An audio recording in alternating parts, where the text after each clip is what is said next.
우리가 사람들을 많이 만납니다. 사람들을 만나면서 이 사람이 괜찮은 사람인지 아닌지 어떻게 알 수 있을까요? 어떤 분은 말하기를 그 사람과 만나서 5분간만 대화해 보면 그 사람에 대해서 알 수 있다 그러는 거예요.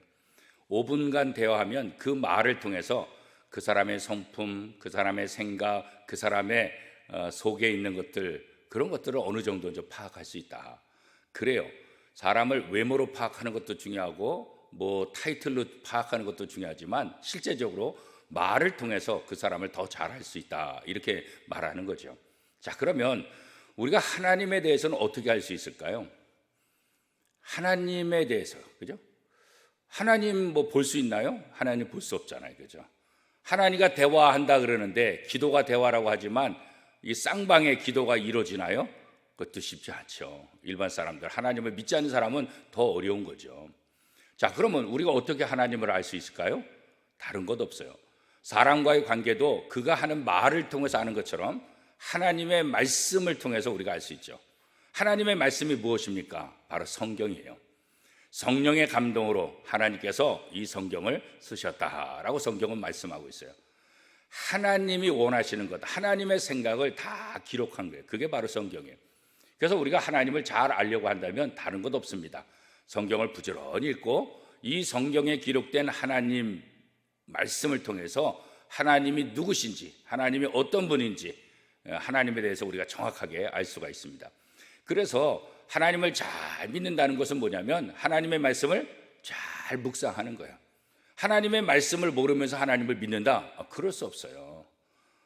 하나님의 말씀을 잘 알아야만 하나님에 대해서 정확하게 깨닫고 정확하게 이해하고 온전한 믿음을 가질 수 있는 거죠. 오늘 본문에도 보면 하나님께서 예레미야에게 기록을 해라. 뭘 기록해요? 하나님의 말씀을 기록해라, 이렇게 말씀하고 있죠. 그래서 예레미야는 바룩에게 자기가 하나님으로부터 받은 것들을 그대로 불러주고 바룩은 예레미야가 말씀하신 것을 다 기록하죠. 그리고 하나님의 말씀을 어떻게 해요? 백성들에게 선포하라, 이렇게 말씀하고 있습니다. 하나님의 말씀을 백성들에게 선포하는 가장 중요한 이유가 뭘까요? 그건 다른 거 아니에요. 하나님을 알게 하기 위함이에요. 그 다음에 또 중요한 것은 뭐냐면 죄악으로 인해서 심판받을 수밖에 없는 이스라엘 백성들이 이 하나님의 말씀을 통해서 하나님을 깨닫고 이 심판에서 어떻게든지 어떻게 해요? 벗어나라, 이렇게 말씀하고 있는 거예요. 그러니까 하나님께서 성경을 우리에게 선물로 주신 이유는 다른 것 없어요.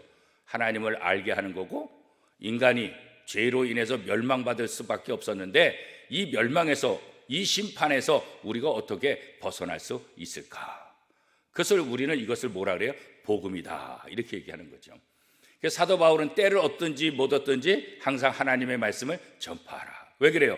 이 복음, 이 하나님의 말씀은 심판을 면하게 하고 멸망에서 벗어나는 그런 방법을 제시해 주고 있기 때문에 그런 거죠. 그래서 하나님의 말씀이 그토록 소중한 거예요. 하나님은 하나님의 백성들에게 하나님의 말씀을 선포하고 그 말씀을 백성들이 듣고 회개하고 깨닫고 하나님 앞에 돌아오게 하기 위함이죠.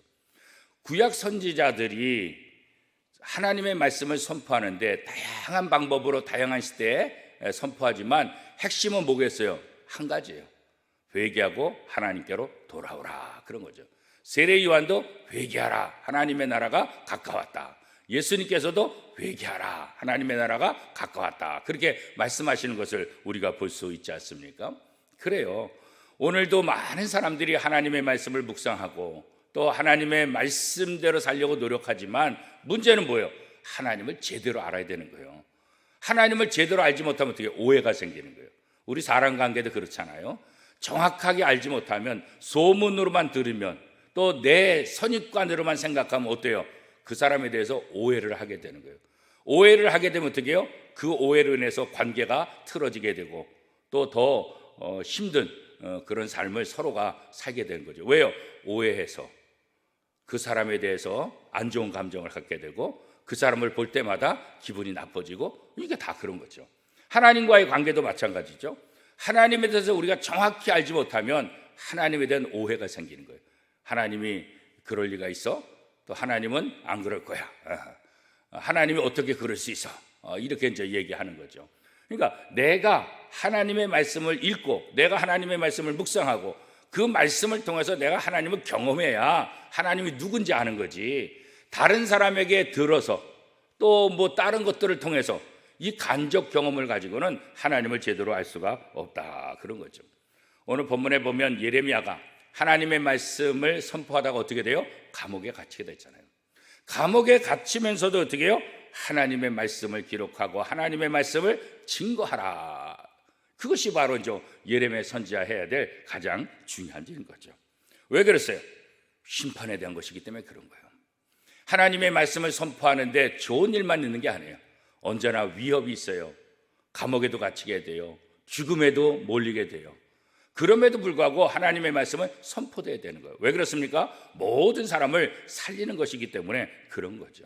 그래서 오늘도 우리가 교회가 세워지고 이 교회를 통해서 하나님의 말씀이 온 민족에게 선포되기를 원하는 거죠. 수많은 선교사님들이 외지에 가서 또 지금도 생명의 위협을 무릅쓰고 복음을 전하는 선교사님들 많잖아요. 왜 그래요? 그럼에도 불구하고 그 복음이 전파돼야 그들의 영혼이 살 수 있기 때문에 그런 거예요. 그들의 민족이 살 수 있기 때문에 그런 거죠. 오늘 우리가 어떤 상황이 있든지 우리가 할 일은 뭐예요? 하나님의 말씀을 바르게 묵상하고 그 말씀을 통해서 하나님을 바르게 알고 그 다음에 이 복음, 우리에게 주신 은혜의 말씀, 이것을 나만 누리는 것이 아니라 우리 이웃들에게 나누는 그런 사명이 우리 속에 있다는 것을 우리가 기억해야 할 것입니다. 이 성경은 성령의 감동으로 쓰여졌기 때문에 성령의 도우심을 가져야만 이 말씀을 이해할 수 있습니다. 오늘 하루도 성령의 도우심을 통해서 하나님의 말씀을 바르게 알고 내가 믿는 하나님을 온 세상에 증거하는 복된 하루가 될 수 있기를 축복합니다.